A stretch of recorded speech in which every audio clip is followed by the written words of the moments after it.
97% of men over 50 miss the exact moment a woman begins to flirt with them. Not because they are blind, slow, or out of touch, but because the signals are no longer what they were decades ago. She is not going to grab your arm and giggle like a teenager. She is not going to look at you and say, "I like you," or boldly invite you out for drinks. Instead, she will ask a soft question, a casual question, one that sounds harmless on the surface but quietly opens a door. And if you do not step through that door, it closes just as quietly as it opened. That is how these moments slip away. You walk off thinking it was just a pleasant conversation. She walks away thinking, well, I guess he's not interested. You did not say anything wrong. You simply did not say the right thing because you did not realize what she was truly asking. This is what this video is about. These moments, these quiet questions that do not sound romantic at all, but show up as sideways glances, offhand remarks, and curious little probes women use when they want to test the waters without diving in first. Over the next few minutes, I am going to walk you through 8 subtle questions women ask when they are interested, but too careful, too respectful, or too uncertain to say it directly. You will understand what she is really asking, why it matters, and how to answer in a way that shows you are still in the game, not chasing, not desperate, just present, grounded, and fully yourself. Because here is the truth. After 50, most men do not need to try harder. They just need to notice more. And once you do, you will start to see interest where you once only saw politeness.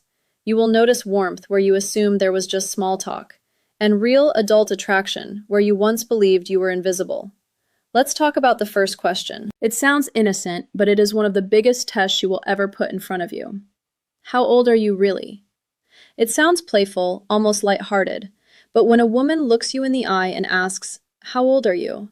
and adds that small word, "really," she is not asking for a number. She is asking for something much deeper. She already knows you are not 30. She is not playing a guessing game for fun. What she is doing is checking how comfortable you are in your own skin. She wants to know if you carry your age like a heavy burden or like a quiet badge of honor.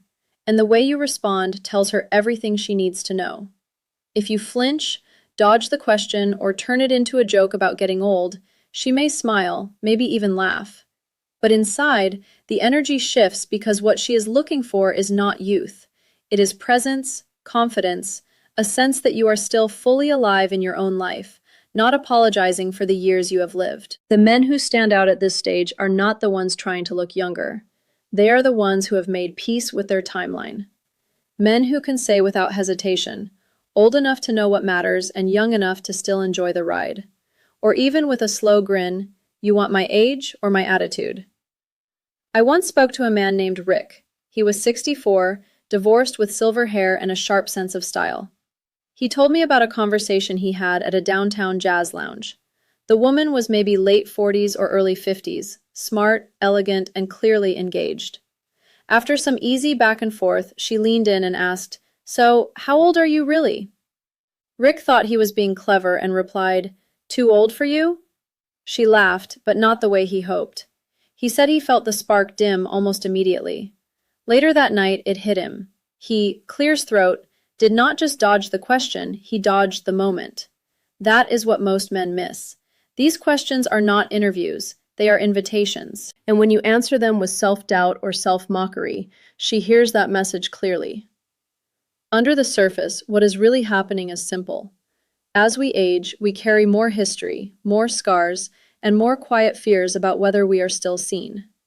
Women feel that energy. And when they ask something like this, they are not curious about your age. They are curious about your aliveness. So, the next time a woman asks how old you are, do not reach for the punchline.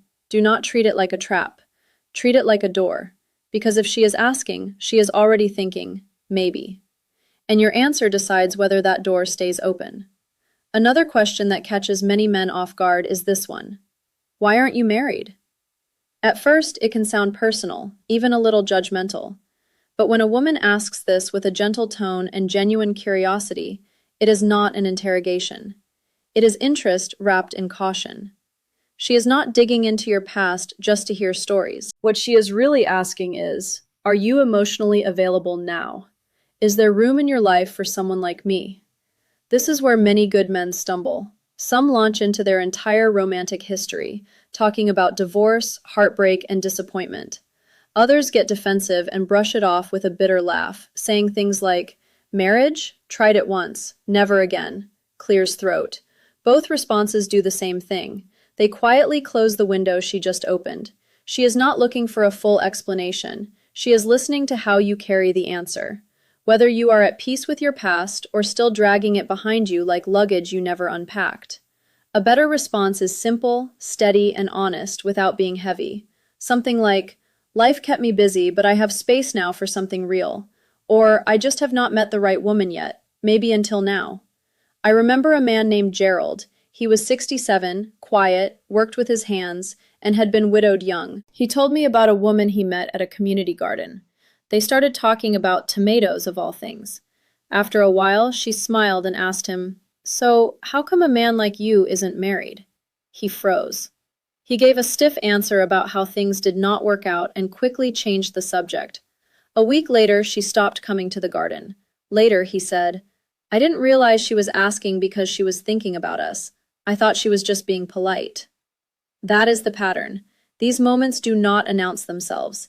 They arrive quietly, disguised as casual questions that seem harmless, until you understand them after she is gone. Psychologically, this is powerful. She is feeling something but does not want to risk being vulnerable unless you show her it is safe. If your answer sounds bitter or closed, she steps back. If it sounds calm, open, and lightly warm, like a man who has done the work and is ready for something new, it tells her everything she needs to know. So, when someone asks why you are not married, do not give her a reason to regret asking. Give her a reason to wonder what could come next. Another question that often shows up is this one. Do you date younger women? This question throws many men off balance. Some hear it as a compliment, others treat it like a trap. But when a woman asks this, she is not asking about your dating record. She is quietly checking your openness. She is asking, could you see someone like me as more than just a friend? Most of the time, she is not looking for a simple yes or no. Snorts. She is listening for whether you make her feel seen, respected, and not compared to some imaginary group of younger women. She wants to know if the connection happening right now matters more to you than a number on a calendar. Where men mess this up is predictable. Some puff up and brag about younger dates as if they are trying to prove something. Others shut it down by saying, "I'm way too old for you," cutting off the possibility before she even finishes the thought.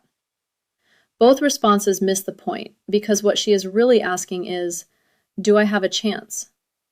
A better answer keeps the focus on connection, not age. Something like, I don't date by age, I date by energy and how we connect. Or, I care more about how a woman makes me feel than when she was born. I knew a man named Marcus. He was 59, well-dressed, with a quick wit. He met a woman at his favorite bookstore. She was in her mid-40s, bright-eyed, and asked him for a recommendation. They talked, laughed, and grabbed coffee nearby. Then she leaned back and asked, "Do you usually date younger women?" He paused, smiled, and said, "I like women who bring good energy. Younger or older doesn't matter much to me. What matters is that we click." She smiled, not politely, but with interest. That conversation led to dinner. Dinner turned into something more. That is the power of presence. Not fumbling when the question is not really about what it sounds like. Because when a woman asks this, it is often about permission. She wants to explore the possibility without putting herself too far out there. She wants to know you will meet her halfway and not make her feel foolish for asking. At this stage of life, attraction is not about clever lines or games. It is about responding with clarity, kindness, and just enough spark to keep the door open. And when she asks if you date younger women, that door is already cracked right in front of you. The real question is this: do you step through it, or do you let it quietly slip away? This may sound casual, almost like small talk, but when a woman asks, "What kind of woman do you usually go for?" she is not just being curious. She is comparing, weighing, and checking to see if she fits the picture you carry in your mind. This is not about building a checklist. It is about seeing whether she has a chance to be that woman. Here is the mistake many men make. They take the question too literally and start listing traits. Someone athletic, adventurous, tall, brunette, likes golf, enjoys travel like they are reading an order off a menu. What they fail to understand is that in that moment, she is watching very closely. She is listening not only to the words you choose, but to what your answer reveals about how you view women. She wants to know if you are stuck chasing an image, or if you are open to a real connection. She wants to know if you have grown, or if you are still chasing an ideal that stopped making sense years ago. The better move is this. Speak about qualities that matter, qualities that could easily live inside the woman sitting across from you. Try something like, I like women who are thoughtful, curious, and able to laugh even when the day is hard. Notice how those traits are things she can already recognize in herself if she feels drawn to you. And if she is asking the question at all, there is a good chance she already hopes she fits your answer. I once spoke with a man named Elliot, 62, a retired firefighter. He met a woman through a volunteer project. They connected easily, without effort or pressure. One afternoon, while painting a fence side by side, she asked him, "So, what kind of woman do you usually go for?" Without overthinking it, he said, "I guess I like someone calm, someone who makes a place feel peaceful just by being there." She did not say anything right away, but later that day she stayed behind to help clean up. When he thanked her, she smiled and said, "I was hoping I was your type." That is the beauty of moments like this. When you answer with presence instead of performance, you create space for attraction to grow naturally. From a psychological point of view, this question is a form of self-selection. She is gathering small clues to decide whether she should lean in or pull back, and the way you answer can either confirm her interest or quietly shut the door. So, the next time a woman asks what kind of woman you usually go for, do not describe a fantasy. Describe the kind of connection you want to build, because chances are she is not asking as a friend. When a woman asks, "Are you always this charming?" it usually comes with a smile, maybe even a soft laugh. It sounds like a compliment, but it carries more weight than most men realize. She is doing two things at once. She is acknowledging the spark she feels, and she is testing how you will handle it. This is one of those rare moments when attraction rises right to the surface, gentle but clear. The compliment is genuine, but the question beneath it matters even more. What she is really asking is whether you can stay present without dropping the moment, whether you can accept warmth without hiding behind humor. Many men pull back right here. They brush it off, deflect, or make a joke. "Only on Tuesdays, guess I'm having a good day." And just like that, the spark fades. A better response stays light but grounded, something like, "Only when I'm around someone who brings it out in me," or "I save it for moments that matter." When you respond this way, your tone says, "I'm here, I see you, I'm not afraid of this moment." That makes her feel safe enough to stay in it with you.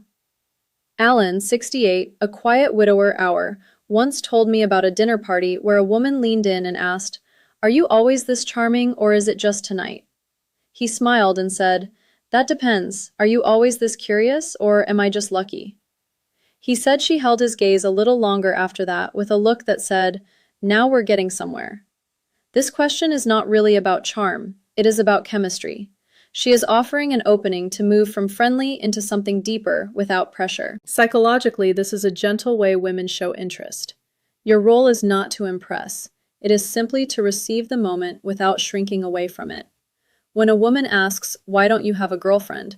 it may sound simple, but it carries real meaning. She is no longer just talking. She is wondering if there is room in your life for someone like her. She is not asking about your schedule. She is asking if you are emotionally open. Many men answer this question in ways that sound closed without realizing it. They say things like, "I'm set in my ways," or "I like my freedom," or "Relationships are too much trouble now," and the door quietly closes. She is not just asking if you are single. She is asking if you are available. The best answer leaves space for possibility. You might say, "I've been waiting for something that feels real," or "I took my time, but I'm still open to being surprised." William, 71, calm and confident, was once asked this at an art gallery. He replied, "I spent time learning how to be a better man. Now I'm ready for a better kind of love." He said her eyes never left his after that.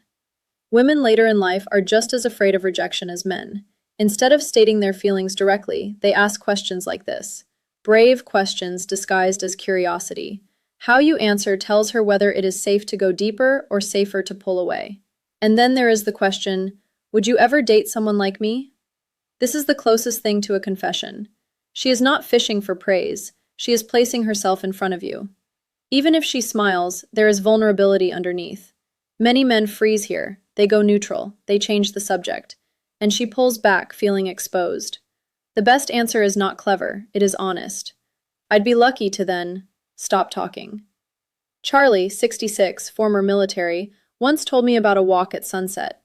When a woman asked him this, he paused and said, "Yes, I already am in my mind." She took his hand and did not let go.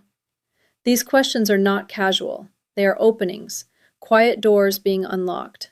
The real question is never what she asks. The real question is whether you choose to step forward when the moment arrives.